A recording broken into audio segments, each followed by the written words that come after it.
नमस्कार। आज हम यहाँ पर मुंशी प्रेमचंद जी की कहानी बासी भात में खुदा का साझा सुनने जा रहे हैं। शाम को जब दीनानाथ ने घर आकर गौरी से कहा कि मुझे एक कार्यालय में 50 रुपए की नौकरी मिल गई है, तो गौरी खिल उठी। देवताओं में उसकी आस्था और भी दृढ़ हो गई। इधर 1 साल से बुरा हाल था, न कोई रोजी न रोजगार। घर में जो थोड़े बहुत गहने थे वह बिक चुके थे। मकान का किराया सिर पर चढ़ा हुआ था। जिन मित्रों से कर्ज मिल सकता था सबसे ले चुके थे। साल भर का बच्चा दूध के लिए बिलख रहा था। एक वक्त का भोजन मिलता तो दूसरे जून की चिंता होती। तकाजों के मारे बेचारे दीनानाथ को घर से निकलना मुश्किल था। घर से निकला नहीं कि चारों ओर से चिथाड़ मच जाती। वाह बाबूजी वाह, 2 दिन का वादा करके ले गए और आज 2 महीने से सूरत नहीं दिखाई। भाई साहब, यह तो अच्छी बात नहीं। आपको अपनी जरूरत का ख्याल है, मगर दूसरों की जरूरत का जरा भी ख्याल नहीं है। इसी से कहा है, दुश्मन को चाहे कर्ज दे दो, दोस्त को कभी न दो। दीनानाथ को ये वाक्य तीरों से लगते थे और उसका जी चाहता था कि जीवन का अंत कर डाले, मगर बेजवान स्त्री और अबोध बच्चे का मुंह देखकर कलेजा थाम के रह जाता। बारे आज भगवान ने उस पर दया की और संकट के दिन कट गए। गौरी ने प्रसन्न मुख होकर कहा, मैं कहती थी कि नहीं, ईश्वर सबकी सुधि लेते हैं और कभी न कभी हमारी भी सुधि लेंगे, मगर तुमको विश्वास ही ना आया था। बोलो, अब तो ईश्वर की दयालुता के कायल हुए। दीनानाथ ने हठ धर्मी करते हुए कहा, यह मेरी दौड़ धूप का नतीजा है। ईश्वर की क्या दयालुता। ईश्वर को तो तब जानता जब कहीं से छप्पर फाड़कर भेज देते। लेकिन मुंह से चाहे कुछ कहे, ईश्वर के प्रति उसके मन में श्रद्धा उदय हो गई थी। दीनानाथ का स्वामी बड़ा ही रूखा आदमी था और काम में बड़ा चुस्त। उसकी उम्र 50 के लगभग थी और स्वास्थ्य भी अच्छा ना था। फिर भी वह कार्यालय में सबसे ज़्यादा काम करता। मजाल न थी कि कोई आदमी 1 मिनट की भी देर करे या 1 मिनट भी समय के पहले चला जाए। बीच में 15 मिनट की छुट्टी मिलती थी, उसमें जिसका जी चाहे पान खा ले या सिगरेट पी ले या जलपान कर ले। इसके अलावा 1 मिनट का अवकाश न मिलता था। वेतन पहली तारीख को मिल जाता था। उत्सवों में भी दफ्तर बंद रहता था और नियत समय के बाद कभी काम न लिया जाता था। सभी कर्मचारियों को बोनस मिलता था और प्रोविडेंट फंड की भी सुविधा थी। फिर भी कोई आदमी खुश न था। काम या समय की पाबंदी की किसी को शिकायत न थी। शिकायत भी केवल स्वामी के शुष्क व्यवहार की। कितना ही जी लगाकर काम करो, कितना ही प्राण दे दो, पर उसके बदले धन्यवाद का एक शब्द भी न मिलता था। कर्मचारियों में और कोई संतुष्ट हो या ना हो, दीनानाथ को स्वामी से कोई शिकायत न थी। वह घुड़कियां और फटकार पाकर भी शायद उतने ही परिश्रम से काम करता था। साल भर में उसने कर्ज चुका दिए और कुछ संचय भी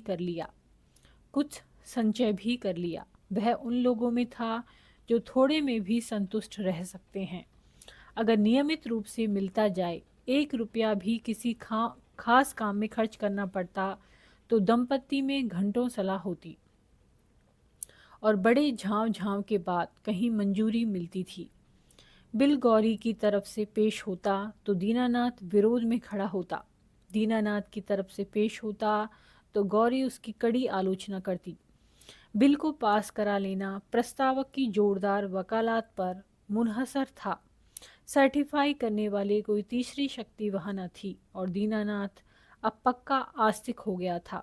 ईश्वर की दया या न्याय में अब उसे कोई शंका न थी। नित्य संध्या करता और नियमित रूप से गीता का पाठ करता। एक दिन उसके एक नास्तिक मित्र ने जब ईश्वर की निंदा की तो उसने कहा, भाई, इसका तो आज तक निश्चय नहीं हो सका, ईश्वर है या नहीं। दोनों पक्षों के पास इस्पात की सी दलीलें मौजूद हैं, लेकिन मेरे विचार में नास्तिक रहने से आस्तिक रहना कहीं अच्छा है। अगर ईश्वर की सत्ता है, तब तो नास्तिकों को नरक के सिवा कहीं ठिकाना नहीं। आस्तिक के दोनों हाथों में लड्डू हैं। ईश्वर है तो पूछना ही क्या, नहीं है तब भी क्या बिगड़ता है। 2-4 मिनट का समय ही तो जाता है। नास्तिक मित्र इस दो रुखी बात पर मुंह बिचकाकर चल दिए। एक दिन जब दीनानाथ शाम को दफ्तर से चलने लगा, तो स्वामी ने उसे अपने कमरे में बुला भेजा और बड़ी खातिर से उसे कुर्सी पर बैठाकर बोला, तुम्हें यहाँ काम करते कितने दिन हो गए? साल भर तो हुआ ही होगा। दीनानाथ ने नम्रता से कहा, जी हाँ, 13वां महीना चल रहा है। आराम से बैठो। इस वक्त घर जाकर जलपान करते हो? जी नहीं, मैं जलपान का आदी नहीं। पान वान तो खाते ही होगे। जवान आदमी होकर अभी से इतना संयम। यह कहकर उसने घंटी बजाई और अर्दली से पान और कुछ मिठाइयाँ लाने को कहा। दीनानाथ को शंका हो रही थी, आज इतनी खातिरदारी क्यों हो रही है। कहाँ तो सलाम भी नहीं लेते थे, कहाँ आज मिठाई और पान सभी कुछ मंगाया जा रहा है। मालूम होता है मेरे काम से खुश हो गए हैं। इस ख्याल से उसे कुछ आत्मविश्वास हुआ और ईश्वर की याद आ गई। अवश्य परमात्मा सर्वदर्शी और न्यायकारी है, नहीं तो मुझे कौन पूछता। अर्दली मिठाई और पान लाया। दीनानाथ आग्रह से विवश होकर मिठाई खाने लगा। स्वामी ने मुस्कुराते हुए कहा, तुमने मुझे बहुत रूखा पाया होगा। बात यह है कि हमारे यहाँ अभी तक लोगों को अपनी जिम्मेदारी का इतना कम ज्ञान है कि अफसर जरा भी नर्म पड़ जाए तो लोग उसकी शराफत का अनुचित लाभ उठाने लगते हैं और काम खराब होने लगता है। कुछ ऐसे भाग्यशाली हैं जो नौकरों से हेलमेल भी रखते हैं, उनसे हंसते बोलते भी हैं, फिर भी नौकर नहीं बिगड़ते, बल्कि और भी दिल लगाकर काम करते हैं। मुझ में वह कला नहीं है, इसलिए मैं अपने आदमियों से कुछ अलग रहना ही अच्छा समझता हूँ। और अब तक मुझे इस नीति से कोई हानि भी नहीं हुई। लेकिन मैं आदमियों का रंग ढंग देखता रहता हूँ और सबको परखता रहा हूँ। मैंने तुम्हारे विषय में जो मत स्थिर किया है वह यह है कि तुम वफादार हो और मैं तुम्हारे ऊपर विश्वास कर सकता हूँ। इसलिए मैं तुम्हें ज़्यादा जिम्मेदारी का काम देना चाहता हूँ, जहाँ तुम्हें खुद बहुत कम काम करना पड़ेगा, केवल निगरानी करनी पड़ेगी। तुम्हारे वेतन में 50 रुपये की और तरक्की हो जाएगी। मुझे विश्वास है तुमने अब तक जितनी तनदेही से काम किया है उससे भी ज़्यादा तनदेही से आगे करोगी। दीनानाथ की आंखों में आंसू भर आए और कंठ की मिठाई कुछ नमकीन हो गई। जी में आया स्वामी के चरणों पर सिर रख दे और कहे, आपकी सेवा के लिए मेरी जान हाजिर है। आपने मेरा जो सम्मान बढ़ाया है, मैं उसे निभाने में कोई कसर न उठा रखूंगा। लेकिन स्वर कांप रहा था और वह केवल कृतज्ञता भरी आंखों से देखकर रह गया। सेठ जी ने एक मोटा सा लेज़र निकालते हुए कहा, मैं एक ऐसे काम में तुम्हारी मदद चाहता हूँ जिस पर इस कार्यालय का सारा भविष्य टिका हुआ है। इतने आदमियों में मैंने केवल तुम ही को विश्वास योग्य समझा है और मुझे आशा है कि तुम मुझे निराश न करोगे। यह पिछले साल का लेज़र है और इसमें कुछ ऐसी रकमें दर्ज हो गई हैं जिनके अनुसार कंपनी को कई हजार लाभ होता है। लेकिन तुम जानते हो हम कई महीनों से घाटे पर काम कर रहे हैं। जिस क्लर्क ने यह लेज़र लिखा था उसकी लिखावट तुम्हारी लिखावट से बिल्कुल मिलती है। अगर दोनों लिखावटें आमने सामने रख दी जाएं तो किसी विशेषज्ञ को भी उनमें भेद करना कठिन हो जाएगा। मैं चाहता हूँ तुम लेज़र में एक पृष्ठ फिर से लिखकर जोड़ दो और उसी नंबर का पृष्ठ उसमें से निकाल लो। मैंने पृष्ठ का नंबर छपवा लिया है, एक दफ्तरी भी ठीक कर लिया है जो रात भर में लेज़र की जल्दबंदी कर देगा। किसी को पता तक न चलेगा। जरूरत सिर्फ यह है कि तुम अपनी कलम से उस पृष्ठ की नकल कर दो। दीनानाथ ने शंका की, जब उस पृष्ठ की नकल ही करनी है तो उसे निकालने की क्या जरूरत है। सेठ जी हंसे। तो क्या तुम समझते हो उस पृष्ठ की हूबहू नकल करनी होगी? मैं कुछ रकमों में परिवर्तन कर दूंगा। मैं तुम्हें विश्वास दिलाता हूँ कि मैं केवल कार्यालय की भलाई के ख्याल से यह कार्रवाई कर रहा हूँ। अगर यह रद्दोबदल न किया गया तो कार्यालय के 100 आदमियों की जीविका में बाधा पड़ जाएगी। इसमें कुछ सोच विचार करने की जरूरत ही नहीं, केवल आधा घंटे का काम है। तुम बहुत तेज लिखते हो। कठिन समस्या थी। स्पष्ट था कि उसमें जाल बनाने को कहा जा रहा है।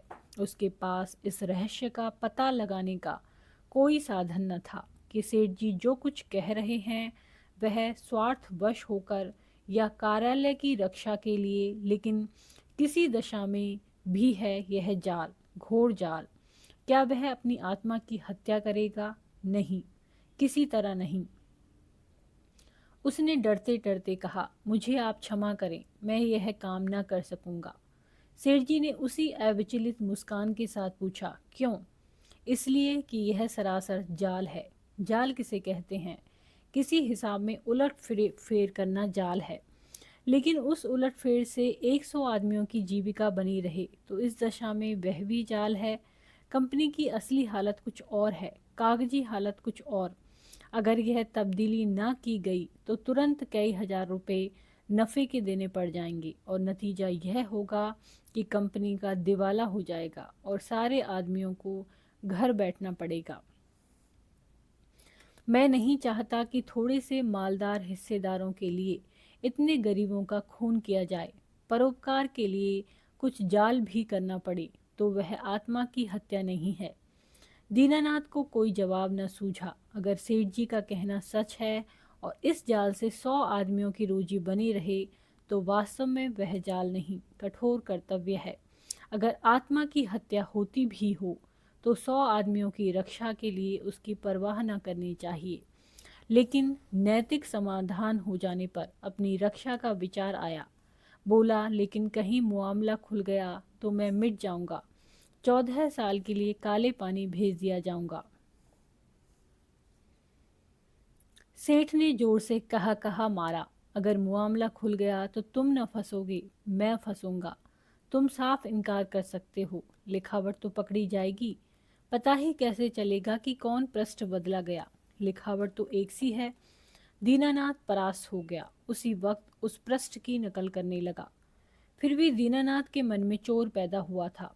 गौरी से इस विषय में वह एक शब्द भी न कह सका। 1 महीने के बाद उसकी तरक्की हुई। 100 रुपये मिलने लगे, 200 बोनस के भी मिले। यह सब कुछ था। घर में खुशहाली के चिन्ह नजर आने लगे। लेकिन दीनानाथ का अपराधी मन एक बोझ से दबा रहता था। जिन दलीलों से सेठ जी ने उसकी जुबान बंद कर दी थी, उन दलीलों से गौरी को संतुष्ट कर सकने का उसे विश्वास न था। उसकी ईश्वर निष्ठा उसे सदैव डराती रहती थी। इस अपराध का कोई भयंकर दंड अवश्य मिलेगा। किसी प्रायश्चित, किसी अनुष्ठान से उसे रोकना असंभव है। अभी न मिले, साल 2 साल न मिले, 10-5 साल न मिले, पर जितनी ही देर में मिलेगा उतना ही भयंकर होगा। मूलधन ब्याज के साथ बढ़ता जाएगा। वह अक्सर पछताता, मैं क्यों सेठ जी के प्रलोभन में आ गया। कार्यालय टूटता या रहता, मेरी बला से। आदमियों की रोजी जाती या रहती, मेरी बला से। मुझे तो यह प्राण पीड़ा न होती। लेकिन अब तो जो कुछ होना था हो चुका और दंड अवश्य मिलेगा। इस शंका ने उसके जीवन का उत्साह, आनंद और माधुर्य सब कुछ हर लिया। मलेरिया फैला हुआ था। बच्चे को ज्वर आया। दीनानाथ के प्राण नहीं नहों में समा गए। दंड का विधान आ पहुंचा। कहाँ जाए, क्या करे, जैसे बुद्धि भ्रष्ट हो गई। गौरी ने कहा, जाकर कोई दवा लाओ या किसी डॉक्टर को दिखा दो। 3 दिन तो हो गए। दीनानाथ ने चिंतित मन से कहा, हाँ जाता हूँ, लेकिन मुझे बड़ा भय लग रहा है। भय की कौन सी बात है? बेबात की बात मुंह से निकालते हो। आजकल किसे ज्वर नहीं आता। ईश्वर इतना निर्दयी क्यों है? ईश्वर निर्दयी है पापियों के लिए। हमने किसका क्या हर लिया है? ईश्वर पापियों को कभी क्षमा नहीं करता। पापियों को दंड न मिले तो संसार में अनर्थ हो जाए, लेकिन आदमी ऐसे काम भी तो करता है जो एक दृष्टि से पाप हो सकते हैं, दूसरी दृष्टि से पुण्य। मैं नहीं समझती, मान लो मेरे झूठ बोलने से किसी की जान बचती हो, तो क्या वह पाप है? मैं तो समझती हूँ ऐसा झूठ पुण्य है। तो जिस पाप से मनुष्य का कल्याण हो वह पुण्य है, और क्या। दीनानाथ की अमंगल शंका थोड़ी देर के लिए दूर हो गई। डॉक्टर को बुलाया, इलाज शुरू किया। बालक 1 सप्ताह में चंगा हो गया, मगर थोड़े दिन बाद वह खुद बीमार पड़ा।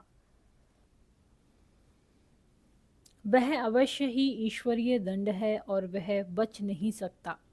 साधारण मलेरिया ज्वर था, पर दीनानाथ की दंड कल्पना ने उसे सन्निपात का रूप दे दिया।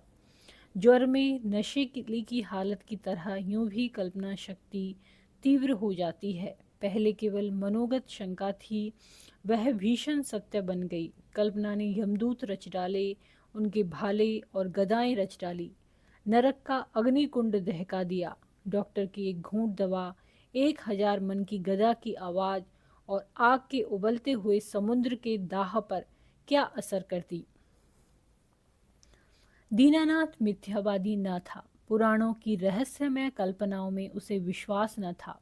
नहीं, वह बुद्धिवादी था, और ईश्वर में भी तभी उसे विश्वास आया जब उसकी तर्क बुद्धि कायल हो गई। लेकिन ईश्वर के साथ उसकी दया भी आई, उसका दंड भी आया। दया ने उसे रोजी दी, मान दिया। ईश्वर की दया न होती तो शायद वह भूखों मर जाता, लेकिन भूखों मरना अग्निकुंड में ढकेल दिए जाने से कहीं सरल था, खेल था। दंड भावना जन्म जन्मांतरों के संस्कार से ऐसी बद्धमूल हो गई थी, मानो उसकी बुद्धि का, उसकी आत्मा का एक अंग हो गई हो। उसका तर्कवाद और बुद्धिवाद इन मनवंतरों के जमे हुए संस्कार पर समुद्र की ऊंची लहरों की भांति आता था, पर एक क्षण में उन्हें जलमग्न करके फिर लौट जाता था, और वह पर्वत ज्यों का त्यों अचल खड़ा रह जाता था। जिंदगी बाकी थी, बच गया। ताकत आते ही दफ्तर जाने लगा। एक दिन गौरी बोली, जिन दिनों तुम बीमार थे और एक दिन तुम्हारी हालत बहुत नाजुक हो गई थी, तो मैंने भगवान से कहा था कि यह अच्छे हो जाएंगे तो 50 ब्राह्मणों को भोजन कराऊंगी। दूसरे ही दिन से तुम्हारी हालत सुधरने लगी। ईश्वर ने मेरी विनती सुन ली। उसकी दया न हो जाती तो मुझे कहीं मांगे भीख न मिलती। आज बाजार से सामान ले आओ तो मनौती पूरी कर दूं। 50 ब्राह्मण नेवते जाएंगे तो 100 अवश्य आएंगे। 50 कंगेली भी समझ लो, और मित्रों में 20-25 निकल ही आएंगे। 200 आदमियों का डॉल है। मैं सामग्रियों की सूची लिख देती हूँ। दीनानाथ ने माथा सिकोड़कर कहा, तुम समझती हो मैं भगवान की दया से अच्छा हुआ? और कैसे अच्छे हुए? अच्छा हुआ इसलिए कि जिंदगी बाकी है। ऐसी बातें ना करो, मनौती पूरी करनी होगी। कभी नहीं, मैं भगवान को दयालु नहीं समझता। और क्या भगवान निर्दयी हैं? उनसे बड़ा निर्दयी कोई संसार में न होगा, जो अपने रचे हुए खिलौनों को उनकी भूलों और बेवकूफ़ियों की सजा अग्निकुंड में ढकेल कर दे। वह भगवान दयालु नहीं हो सकता। भगवान जितना दयालु है उससे असंख्य गुना निर्दयी है, और ऐसे भगवान की कल्पना से मुझे घृणा होती है। प्रेम सबसे बड़ी शक्ति कही गई है। विचारवानों ने प्रेम को ही जीवन की और संसार की सबसे बड़ी विभूति मानी है। व्यवहार में न सही, आदर्श में प्रेम ही हमारे जीवन का सत्य है। मगर तुम्हारा ईश्वर दंड भय से सृष्टि का संचालन करता है, फिर उसमें और मनुष्य में क्या फर्क हुआ? ऐसे ईश्वर की उपासना मैं नहीं करना चाहता, नहीं कर सकता। जो मोटे हैं उनके लिए ईश्वर दयालु होगा, क्योंकि वे दुनिया को लूटते हैं। हम जैसों को तो ईश्वर की दया कहीं नजर नहीं आती। हाँ, भय पग पग पर खड़ा घूरा करता है। यह मत करो, नहीं तो ईश्वर दंड देगा। वह मत करो, नहीं तो ईश्वर दंड देगा। प्रेम से शासन करना मानवता है, आतंक से शासन करना बर्बरता है। आतंकवादी ईश्वर से तो ईश्वर का न रहना ही अच्छा है। उसे हृदय से निकालकर मैं उसकी दया और दंड दोनों से मुक्त हो जाना चाहता हूँ। एक कठोर दंड वर्षों के प्रेम को मिट्टी में मिला देता है। मैं तुम्हारे ऊपर बराबर जान देता देता रहता हूँ, लेकिन किसी दिन डंडा लेकर पीट चलूँ तो तुम मेरी सूरत न देखोगी। ऐसे आतंक में दंड में जीवन के लिए मैं ईश्वर का एहसान नहीं लेना चाहता। बासी भात में खुदा के साझे की जरूरत नहीं। अगर तुमने ओझ भोज पर जोर दिया तो मैं जहर खा लूंगा। गौरी उसके मुंह की ओर भयातुर नेत्रों से ताकती रह गई। धन्यवाद। यदि ये कहानी आपको पसंद आती है तो इसको लाइक करें, चैनल को सब्सक्राइब करें, कमेंट करें और शेयर करें। धन्यवाद।